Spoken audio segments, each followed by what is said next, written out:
మరిన్ని గ్రూప్ 1 పోస్టులు అనుబంధ నోటిఫికేషన్ కసరత్తు ఖాళీగా ఉన్న పోస్టుల వివరాలు పంపాలన్న ఆర్థిక శాఖ ఆదేశం. వివిధ శాఖల్లో ఖాళీగా ఉన్న గ్రూప్ 1 పోస్టులు వివరాలు పంపాలన్న రాష్ట్ర ప్రభుత్వం ఆదేశించింది. ఈ మేరకు ఫైనాన్స్ స్పెషల్ సిఎస్కే రామకృష్ణారావు మంగళవారం సర్క్యులర్ మేమో జారీ చేశారు. బుధవారం సాయంత్రంలోగా పూర్తి వివరాలు పంపాలని స్పష్టం చేశారు. గతేడాది మార్చిలో ఇచ్చిన జీవో నెంబర్ 26కు అదనంగా వీటిని పంపాలని పేర్కొన్న revenue, home, ఆర్&బి, Panchayati Raj and rural development, labour, municipal administration and urban development, scheduled caste development, BC welfare, tribal welfare, health, medical and family welfare శాఖలో గ్రూప్ 1 సర్వీస్ పోస్టులు వేకెన్సీ పంపాలని ఆదేశించారు.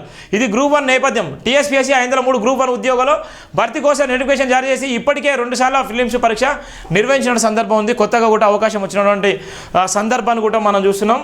గ్రూప్ 1 సంబంధించిన అంశాన్ని కూడా వారం రోజుల్లో గ్రూప్ 1 ఫలితాలు. టీఎస్పీఎస్సీ కొత్త కమిషన్ వరుస రివ్యూలో ఆగిన రిక్రూట్మెంట్ ప్రక్రియలో కదలిక. వారం రోజుల్లో గ్రూప్ 1 ఫలితాలు కూడా వచ్చే నేపథ్యం ఉంది. అది ఏదైతే టీఎస్పీఎస్సీ యాక్టివ్ అయింది, ఆగిన ఆ పనుల్లో కదలిక మొదలైంది. ఇప్పటికే పూర్తయిన రాత పరీక్షల ఫలితాలు ఇచ్చేందుకు కసరత్తు చేస్తుంది. సర్కార్ అనుమతి తీసుకొని నిలిచిపోయిన పలు పరీక్షలను నిర్వహించేందుకు రెడీ అవుతుంది. ఈ క్రమంలో వారం రోజుల్లో గ్రూప్ 1, గ్రూప్ 4 ఫలితాలు ఇచ్చేందుకు కసరత్తు ముమ్మరం చేసింది. త్వరలోనే కమిషన్ తొలిపెట్టి కొత్త గవర్నమెంట్ ఏర్పడ్డాక గతంలో టీఎస్పీఎస్సీ చైర్మన్ జనార్దన్ రెడ్డి సహా సభ్యులు రాజీనామా చేశారు. వాటిని గవర్నర్ తమిళసై ఆమోదించిన 2 రోజుల్లోనే కొత్త కమిషన్ సర్కార్ నోటిఫికేషన్ ఇచ్చింది. ఆపై 2 వారాల్లోనే అప్లికేషన్ స్పీకర్ని చైర్మన్ సహా 5 సభ్యులను నియమించింది.